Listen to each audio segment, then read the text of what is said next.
রহস্যময়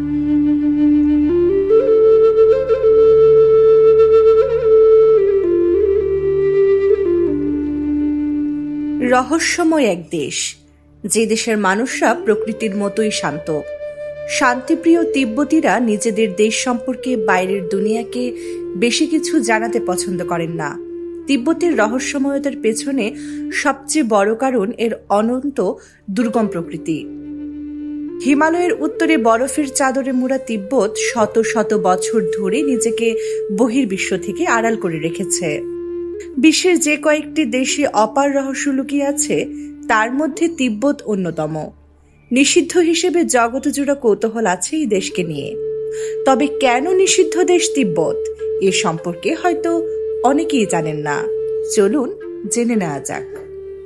আসলে সমগ্র তিব্বত নিষিদ্ধ নয়। এর রাজধানী লাসা হল নিষিদ্ধ নগরী। এই নগরীর মানুষেরা নিজেদেরকে আলাদা রাখতে পছন্দ করে। সেখানকার মানুষের জীবনযাত্রাও অনেক ভিন্ন আর রোমাঞ্চকর। তিব্বত মূলত আলাদা কোনো দেশ হিসেবে স্বীকৃত নয়। এটি চীনের একটি স্বায়ত্তশাসিত অঞ্চল, যদিও অনেকেই তিব্বতীদের চীনের অংশ হিসেবে মানতে রাজি নয়। এ কারণেই 1969 সালে তিব্বতীরা দালাই লামার নেতৃত্বে চীনের বিরুদ্ধে স্বাধিকার আন্দোলন গড়ে তোলে, যা শেষ পর্যন্ত সফল হয়নি।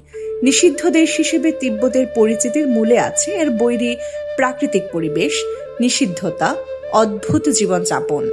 এসব কারণে তিব্বত বরাবরই মানুষের আগ্রহের কেন্দ্রবিন্দুতে ছিল। প্রবেশাধিকার নিষিদ্ধ থাকায় মানুষ বছরের পর বছর ধরে তাদের এই কৌতূহল নিবারণ করতে সক্ষম হয়নি। আর এর সবকিছু মিলিয়েই তিব্বতের পরিচিতি গড়ে ওঠে নিষিদ্ধ দেশ হিসেবে। বছরে 8 মাস বরফে ঢাকা থাকে তিব্বত। পৃথিবীর উচ্চতম স্থান তিব্বত, যেখানকার গড় উচ্চতা সমুদ্রপৃষ্ঠ থেকে 16,000 ফুট। উচ্চতার কারণে তিব্বতকে পৃথিবীর ছাদ নামে অভিহিত করা হয়। উচ্চতার কারণে এসব স্থানে স্বাভাবিকভাবে শ্বাস প্রশ্বাস নেওয়া কষ্টকর। প্রচন্ড ঠান্ডা আর সমুদ্রপৃষ্ঠ থেকে অতিরিক্ত উচ্চতার কারণে এখানে বসবাস করাও কষ্টকর। যোগাযোগ ব্যবস্থার অপ্রতুলতা ও বিপজ্জনক আবহাওয়ার কারণে তিব্বতে ঘুরতে যাওয়ার বিষয়ে পর্যটকদের বেশি আগ্রহ ছিল না। ফলে বহুকাল ধরে তিব্বতের রহস্য দুর্ভেদ্যই থেকে যায়। তারপর 1980 সাল থেকে তিব্বত ভ্রমণের উপর থেকে নিষেধাজ্ঞা তুলে নেওয়া হয় এবং তিব্বতকে পর্যটকদের ভ্রমণের জন্য উন্মুক্ত করে দেওয়া হয়। এরপর থেকেই তিব্বতের বিভিন্ন অদ্ভুত বিষয় বিশ্ববাসীর নজর কাড়ে।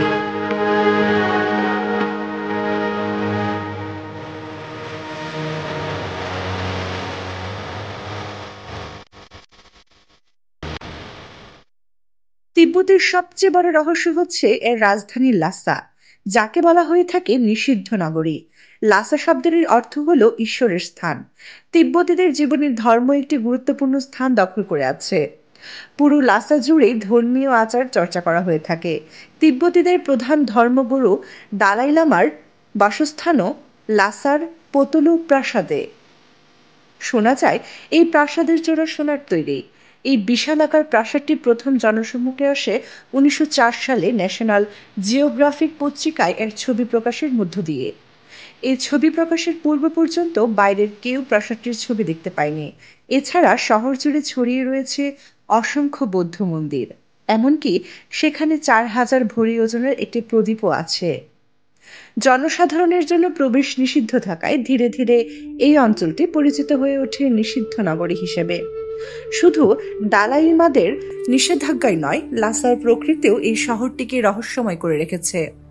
লাসা অবস্থানগতভাবে একেবারেই বিচ্ছিন্ন একটি অঞ্চল। পৃথিবীর উচ্চতম শহর লাসা, যার উচ্চতা 11,975 ফুট।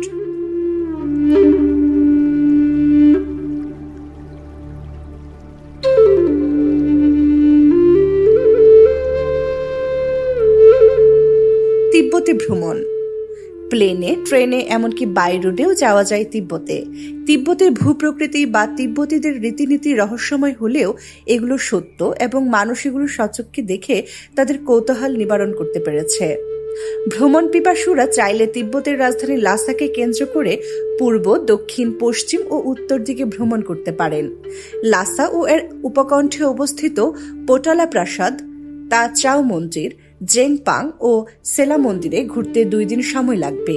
অন্যদিকে তিব্বতের পূর্বাঞ্চলে আছে লিনশি, পা song Chhau, ইয়ালরাং, Tsangpo, grand canyon, লুলাং ও মুথৌ। এইসব অঞ্চল ঘুরে দেখতে আরো 3-4 দিন সময় লাগবে। এছাড়াও তিব্বতের দক্ষিণাঞ্চলে আছে সাং ইয়ে মন্দির, ইয়ে বু লাখাং, ছাংচু মন্দির ও জেকু মন্দির। আর পশ্চিমাঞ্চলে আছে শিগেস্ট সিটি, এভারেস্টের ঘাঁটি, চাশিলোনবু মন্দির, চিংলং। উত্তরাঞ্চলের দর্শনীয় স্থানের মধ্যে আছে নামস্টো ও ইয়াংপাচিং। 1300 শতকের মাঝামাঝি সময়ে তিব্বত মঙ্গল সাম্রাজ্যের একটি অংশে পরিণত হয়। চেঙ্গিস খানের পুত্র ওশি খানের শাসন আমলে মঙ্গল সাম্রাজ্যের সেনারা তিব্বতে অভিযান চালায়। ওই অভিযান মূলত 1240 সালের দিকে হয়েছিল। মঙ্গল সাম্রাজ্যের সূচনাকারী ও ইতিহাসের নৃশংস শাসক চেঙ্গিস খান সম্পর্কে জানতে আমাদের এই ভিডিওটি দেখতে পারেন।